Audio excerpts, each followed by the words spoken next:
오늘은 우리가 봉독한 시편 126편 1절부터 6절 말씀을 본문으로 눈물의 씨 뿌림 기쁨의 수확이라는 제목으로 함께 말씀에 은혜 나누는 시간 되기를 원합니다. 고진감래라는 한자 성어가 있습니다. 이 뜻은 다 아실 거예요. 고생 끝에 낙이 온다라는 뜻을 가진 한자 성어죠. 정말 그렇듯이 우리 주변에도 보면 고생 끝에 큰 복을 누리는, 어려움 끝에, 고난 끝에 큰 열매를 누리는 인물들을 찾아볼 수가 있습니다. 근데 비단 우리 주변의 인물들 뿐만이 아니라요, 하나님께 축복을 받고 또한 우리의 성경에 기록될 정도로 놀라운 복을 받은 그 사람들조차도 태어날 때부터 편하게 모든 좋은 조건에서, 요즘 시쳇말로 소위 금수저를 물고 태어나서 큰 어려움 없이 하나님께 복을 받은 사람은 정말 찾아보기가 힘듭니다. 모두들 연단이라고 불리는 어떤 고난과 고생의 기간을 끝난 다음에 그리고 하나님이 주신 복을 얻게 된 사람들이죠. 자, 성경 인물들 중에서 가장 고생 없이 복을 받았다고 하는 사람이 누굽니까, 여러분? 대개 이삭을 얘기를 합니다. 이삭, 순종의 아들 이삭. 그래서 아브라함을 통해서 하나님이 복을 주셨고 이삭은 그 복을 받아 누리기만 했다. 성경에 이삭이 기록된 물량도 굉장히 적죠. 창세기 전체에서 아브라함이 거의 10몇 장 이상을 기록되어 있다면 이삭은 10장도 안 되죠? 2장인가요? 3장인가요? 그 정도밖에 기록이 안 돼 있고 나머지 또 누구 얘기예요? 야곱의 얘기가 쭉 기록되어 있고요. 그만큼 이삭은 큰 고생이 없다라고 사람들이 이야기를 하는데, 그럼에도 불구하고 이삭조차도 청소년기에 그 아버지 아브라함의 손에 의해서 하나님께 번제의 제물로 드려질 뻔한 위기가 있었어요. 이 번제를 드린다는 것은, 제물로 바쳐진다는 것은 죽여서 드려야 되죠. 몸을 각을 떠야 되기 때문에. 자, 이런 위기가 있었습니다. 그리고 이런 복받은 이삭이라고 할지라도 모든 걸 갖췄음에도 불구하고 그가 나이 들어서까지 결혼을 하지 못해서 그 아버지 아브라함의 애를 타게 하기도 했습니다. 그리고 우리가 잘 알다시피 블레셋 사람들에게 우물을 파면 빼앗기고 우물을 파면 빼앗기는 그런 고난도 당했고요. 또 한 사람을 또 떠올리실지 모릅니다. 정말 금수저로 태어나서, 즉 다윗의 왕자 중에 한 명으로 태어나서 하나님께서 주신 복으로 세계에서 가장 지혜로운 사람, 가장 부강한 사람, 명예가 넘치게 되었던 솔로몬 왕을 생각할지 모릅니다. 하지만 그래도요, 솔로몬 왕도 태어났을 때는 왕자로는 태어났지만 그 솔로몬 왕 위로 왕위 계승 서열이 훨씬 더 앞서는 여러 명의 형들이 있었습니다. 그리고 이 솔로몬의 어머니가 누구냐? 밧세바입니다. 이 밧세바는 누굽니까? 바로 우리아의 본처였던 사람입니다. 원래 우리아의 아내였던 사람이에요.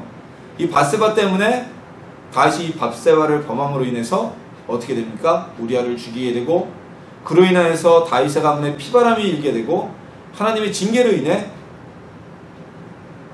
압살롬이 반란을 일으켜서 그 아버지를 쫓아내고 잠시나마 왕자를 빼앗는 엄청난 왕국 내 내분을 일으킨 이 원인의 제공자가 어찌 보면 이 밧세바입니다.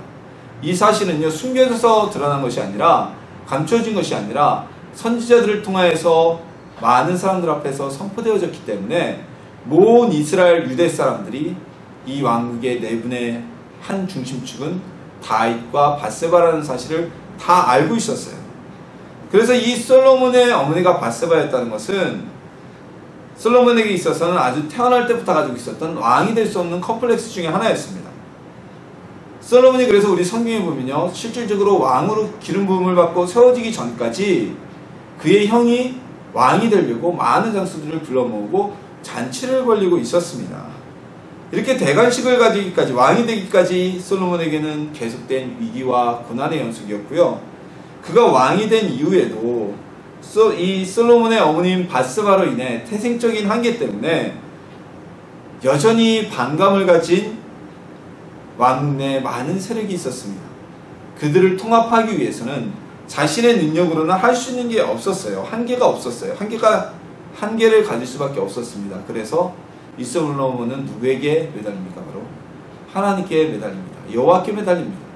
일천번제라고 상징이 되는, 하루에 3번 번제를 드려도 1년, 하루에 한 번 드렸다면 3년, 그리고 하루에 10번의 번제를 드렸다고 하면 뭐 좀 더 짧겠지만 그래도 오랜 시간 하나님께 드려야 했던 그 번제를 하나님께 드림으로 인해서 하나님께 자신을 구해줄 능력을 구합니다. 도움을 청합니다. 그래서 하나님의 도움으로 인해서 하나님이 주신 지혜와 또 하나님이 주신 명예와 하나님이 주신 부유함을 통해서 솔로몬은 그에 대한 반대 세력을 다 포용하고 이스라엘 나라를 그 아버지 다윗 때보다 훨씬 더 부강하고 강력한 왕국으로 다져갈 수 있었습니다. 고난을 이기는 사람이 행복의 열매를 얻을 수 있습니다. 과거의 어려움을 기억하지, 과거의 고난을 기억하지 못하는 사람은 오늘에 감사하지 못합니다.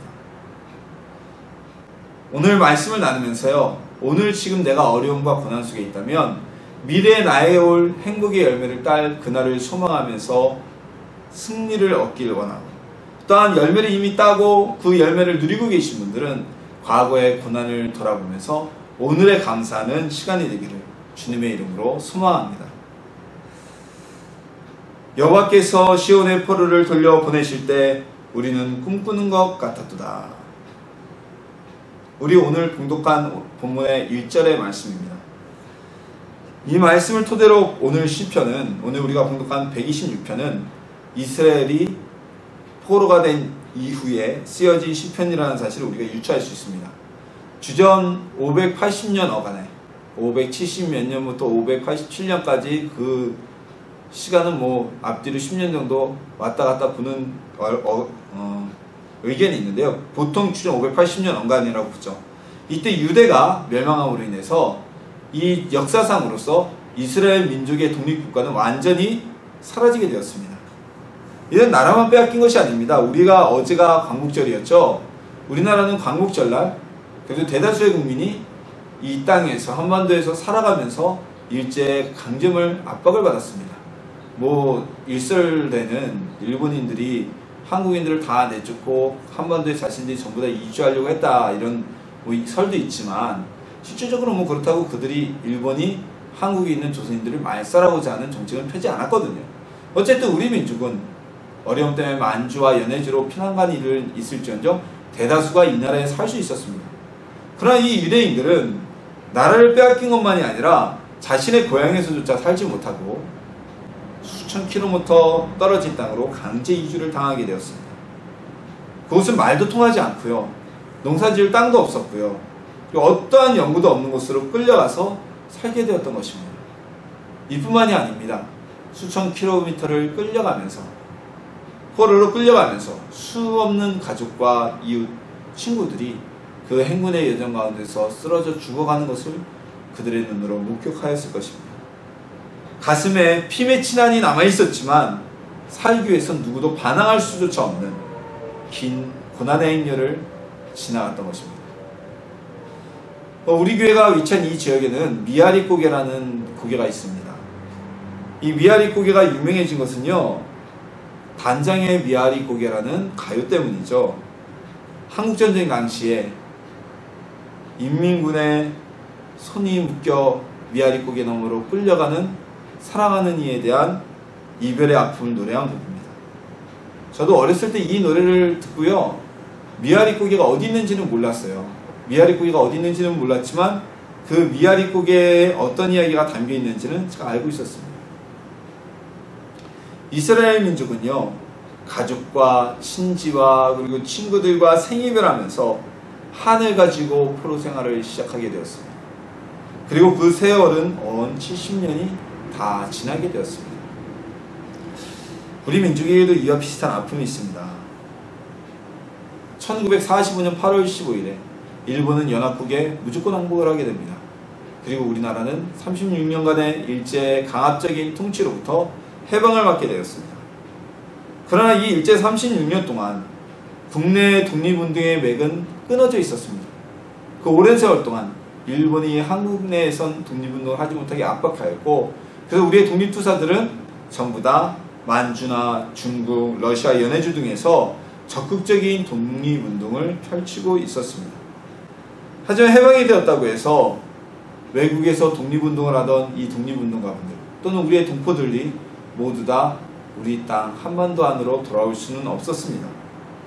특히나 연해주에서 항일운동을 하던 독립운동가와 독립군은 스탈린의 소수민족 탄압정책 때문에 1937년에 강제로 태워져서 어느 곳으로 가는지도 모르고 이주를 당하게 됩니다. 이들은 너희가 이주될 것이라는 일방적인 통보로부터 이주 날짜까지 매우 시간이 짧았기 때문에 집과 가재도 그 어느 곳도 챙기지 못하고 어디로 가는지도 모르고 기차에 태워진 우리 동포들은 수천 킬로미터 며칠 밤낮이 이동하게 됩니다. 그리고 우리 동포들이 내려진 곳은 지금의 중앙아시아 땅에 있는 카자흐스탄이었습니다. 카자흐스탄은 굉장히 넓은 땅을 가지고 있는 벌판 평야지대였지만 그곳은 농사를 지을 수 없는 황무지대였습니다. 아무것도 없고 아무것도 가지고 오지 못하고 그리고 그 어떤 연고도 없는 황무지에 떨어진 우리 민족이었지만 먹고 살기 위해서 그 황무지를 개간하기 시작했습니다. 근데 이주 초창기의 사진, 기록사진을 보면요, 집을 짓지도 못해서 전부 다 땅굴을 파고 밑으로 내려 들어갔어요. 움막을 진 거죠. 땅 밑에 거주지를 두고 위에는 풀로만 엮어서 지붕을 씌우는 그런 움막을 짓고 살면서 그 농지를, 그 황무지를 수십 년이 지난 지금은 엄청난 농토로 개간하고 살 수 있게 되었습니다. 그 중에는 이때 강제로 연행된 그리고 강제로 이주된 우리 동포들 중에는 우리 독립군의 영웅 홍범도 장군도 포함되어 있었습니다. 그 세월이 거의 80여 년 가까이 지났죠. 근데 이제 세월이 지난 지금은 카자흐스탄에 있는 고려인들과 대한민국에 살고 있는 우리 한국인들 간에는 외모만 비슷할 뿐이지 언어나 정서적 감정 등에는 많은 차이를 가지게 되었습니다. 이 70년이라는 세월이 80년이라는 세월이 그 엄청난 갭을 두게 되었던 것입니다. 본 시편의 기자는 이런 고난의 세월, 70년이라는 포르기에 피눈물 나는 세월을 지나고 다시 하나님께서 70년 만에 이스라엘 민족을 가나안 땅, 그들의 조상이 살던 땅, 혹은 어렸을 때 벼간 그들이 살고 있었던 그 땅으로 돌려보내신 날을 회상하고 있습니다. 그날은 너무나도 바라던 날이었지만 너무나도 놀라운 날이었기에 이들 가운데는 실감이 나지 않았습니다. 오늘 본문은 이렇게 표현합니다. 우리가 꿈꾸는 것 같았도다. 자, 우리가 고난 가운데 어려운 가운데 있어도 우리에게는 삶에는 하나님의 영광을 볼 때가 있습니다. 그렇게 원하고 기도했지만 그것이 막상 이루어지고 나니까 정말 이게 꿈인지 아닌지, 위에 내려놓는 말로 꿈인지 생신지 고민할 때가 있을 것입니다. 그리고 그날이, 그 꿈꾸는 것 같은 날이 우리에게 정말 임하게 될 것입니다. 응답의 그날을 바라보고 오늘의 연단을 승리하는 여러분이 되기를 소망합니다. 하나님의 자녀로서 하나님께서 응답하실 그 꿈꾸는 것 같은 우리에게 주어질 그날을 바라보며 소망을 얻는 성도님 되기를 예수님의 이름으로 축원합니다. 또한 오늘 본문 3절과 4절에서는 이 포로 해방의 날, 그들이 꿈과 같이 하나님께 응답을 받은 그날의 기쁨을 노래하고 있습니다. 이 응답의 날에는 찬양이 가득하게 되었고 웃음과 기쁨이 가득한 날이 되었습니다. 자, 응답이 되었고 고생 끝에 기쁨을 얻게 되었는데, 꿈꾸던 그날을 얻게 되었는데 우는 이가 있을까요? 눈물을 흘려도 그 눈물은 기쁨과 감격의 눈물이지 슬픔의 눈물은 아닐 것입니다. 그런데 이 기쁨과 찬양이 누구를 향한 것인가? 이것이 바로 오늘 말씀의 핵심입니다. 하나님을 믿지 않는 분들은요, 고생 끝에 기쁨을 얻고 열매를 얻고 목표를 얻게 되면 파티를 열게 됩니다. 그리고 그 파티에서 기쁨과 감사를 표현합니다. 하지만 그 대상은 우리와 하나님을 믿는 자들과 그리고 믿지 않는 자들과는 차이가 있습니다. 하나님을 믿지 않는 분들은, 예수님을 믿지 않는 분들은 먼저 파티 속에서 자신에 대한 뿌듯함을 가지고 있을 겁니다. 그래, 네가 잘해냈구나, 네가 정말 오늘까지 결국 이뤄냈구나, 수고했어 라는 생각을 가지게 될 거예요. 그리고 그날이 있기까지 자신을 도와주고 지원해준 주변의 지인들에게 감사를 표하게 될 겁니다. 그러나 우리 예수님의 하나님의 자녀들은 이스라엘이나 우리와 같이 그 기쁨을 하나님께 표현합니다. 오늘 본문 3절에는 이렇게 노래합니다. 여호와께서 우리를 위하여 큰 일을 행하셨으니 우리는 기쁘도다. 누가 이 일을 행하셨다고요? 여호와께서 우리를 위하여 큰 일을 행하셨으니 우리는 기쁘도다 라고 고백하고 있습니다. 이것이 바로 하나님의 자녀와 하나님을 믿지 않는 세상에 속한 사람들과의 차이입니다. 하나님의 자녀들은 오늘 이루어진 이 놀라운 일이, 고난 끝에 온 이 기쁨의 열매가 나의 능력이나 나의 행운이나 나의 아니면 지혜로가 이루어진 것이 아니라 바로 하나님의 도움을 믿고 있습니다. 그렇기 때문에 그날에, 이 좋은 날에 하나님께서 우리를 도우셔서 이 일을 이루게 하신 하나님께 감사와 찬양을 드리지 않을 수가 없는 것입니다. 잊지 않고 그 감사를 표현할 수밖에 없습니다. 하지만 불신자들은 이 기쁨의 열매를 맺은 날이 내 자신의 노력이나 지인들의 도움이나 아니면 행운을 통하여 얻었다고 생각을 합니다. 그렇기 때문에 그들은 하나님께 감사할 이유를 찾지 못하는 것입니다. 사무엘상 25장에는요 다윗과 나발 사이에 벌어진 사건이 기록되어져 있습니다. 이 나발이라는 사람은요 큰 부자였습니다. 근데 우리나라에는 옛날에 부자를 어떻게 표현했나요? 뭐 천석군, 만석군 그랬잖아요. 우리나라는 농경민족이었기 때문에 천석의 곡식을 나는 땅을, 논을 가진 사람, 만석의 곡식을 얻을 수 있는 논을 가진 사람, 오늘날로도 어마어마한 땅이죠. 엄청난 땅을 가진 사람인데, 자 그렇게 표현했다면 이 유무 목축업이 주업이었던 이스라엘에선 양의 숫자가 곧 부의 가치를 이야기했습니다. 근데 이 나발이라는 사람은 얼마나 많은 양을 가지고 있었냐면 그 종들만으로 양을 치기가, 돌보기가 힘들었는지 다윗의 부하들이 나발의 양을 함께 돌봐줌으로 인해서 맹수에 인해 양을 잃거나 또는 양이 길을 잃어버려 손해를 보는 일이 없도록 막아주었습니다. 이 나발이 양털을 깎고 잔치를 벌인다는 소식이 다윗에게 들려왔습니다. 양을 치는 날에서 양털을 깎는 날은요 오늘날 우리나라에서 추수하는 날, 그날과 똑같은 날이라서 굉장히 큰 잔치의 날입니다. 그래서 이 다윗은 부하들에게 나발에게 가서 너희들이 그 잔치 음식이 일부러 얻어오라고 시켜서 보냅니다. 이것은 당연한 요구고요. 다윗이 부하들을 보내기 전에 이 나발이 지혜롭고 은혜를 아는 자였다면 먼저 다윗에게 고맙다고 음식을 보내야 되는 게 원칙이었을 것이고 도리였을 것입니다. 그런데 나발은요 자신을 찾아와서 음식을 좀 우리에게도 나누어 달라고 말하는 다윗의 부하들에게 음식을 주기는커녕 반란군이고 근원도 알 수 없는 놈들이라고 심한 모욕을 하여 쫓아내보냅니다.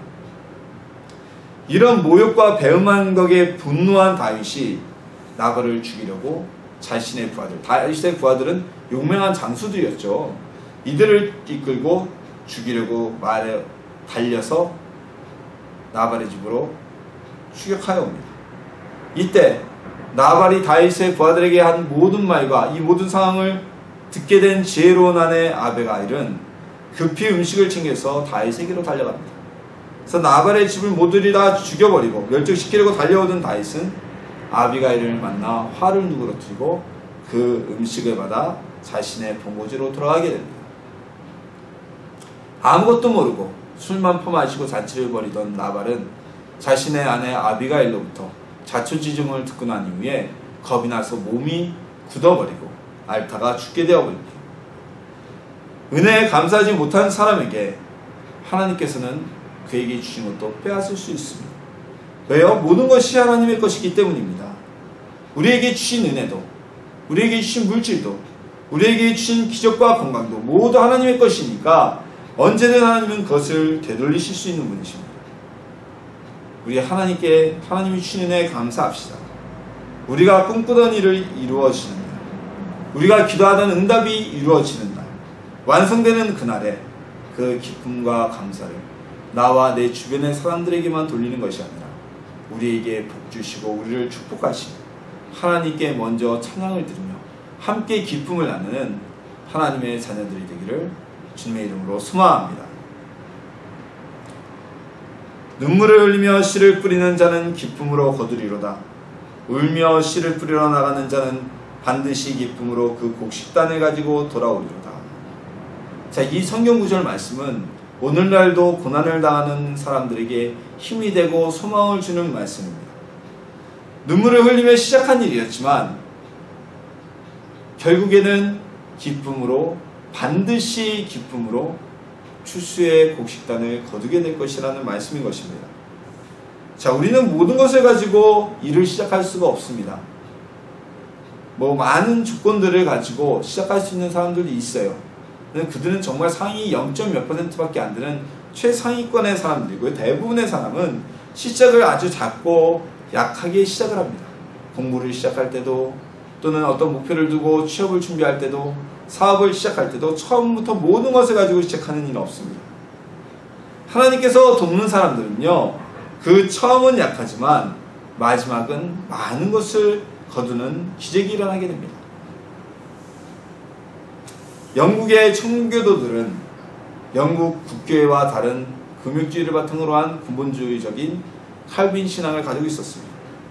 이들은 순수한 신앙적 이유가 아니라 헨리 8세 이혼 문제 때문에 새로 구성되어진 영국 국교회와 다른 신앙의 길을 가고 있었어요. 영국 국교회의 시작은 정치적인 목적에서 시작이 된 것이죠.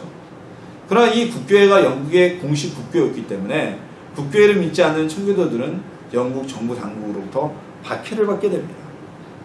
결국 이들은 신앙의 자유를 찾아서 당시에 발견된 것은 알았지만 누구도 가서 쉽게 정착할 생각을 할 수 없었던 신대륙이긴 아메리카로 작은 배를 타고 건너가게 됩니다. 102명이나 되는 사람이 작은, 오늘날 배수량에서 보면 추정 배수량이 130톤에서 160톤이라고 하는 아주 작은 배에 타고 대서양을 건너가게 되었습니다.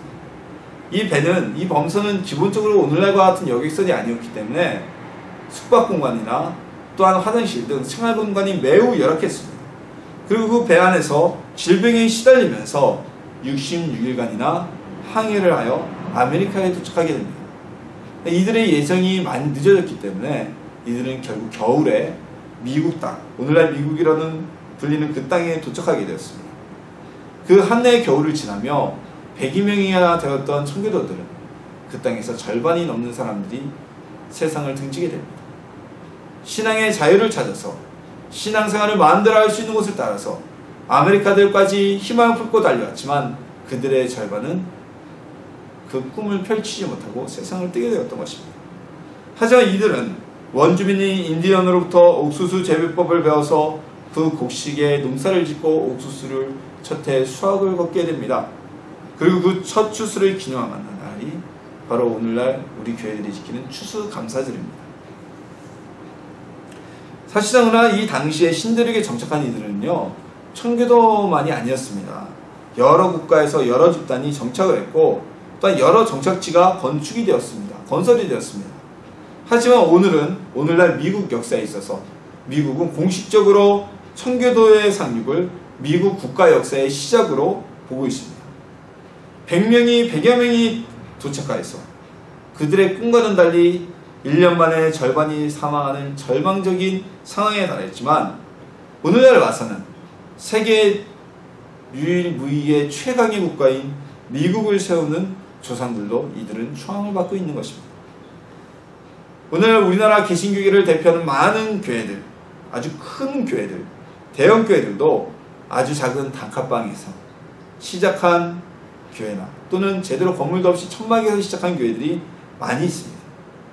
우리가 마이크로소프트의 빌 게이츠나 애플의 스티브 잡스를 대단한 혁신가로 사업가로 인정하는 이유는 그들이 모든 것을 가진 재벌 이스가 아니라 물푼의 젊은이들이 오늘날과 같은 세계적인 기업을 이루고 혁신적인 기술을 개발했기 때문입니다. 특히나 스티브 잡스 같은 경우는 자신이 세웠던 창업했던 애플에서 한때 해고를 당하는 고난을 겪기도 하였지만 결국은 그 고난을 딛고 애플을 세계 인류 기업으로 만들어 버렸습니다. 그래서 우리는 그들을 인정하고 있는 거 아니겠습니까? 우리나라에 처음 기독교가 개신교가 전염되었을 때는 단 몇 명의 조선인 책장사들만이 예수님을 성경을 통해 알고 믿게 되었습니다. 그리고 몇 년이 지난 후에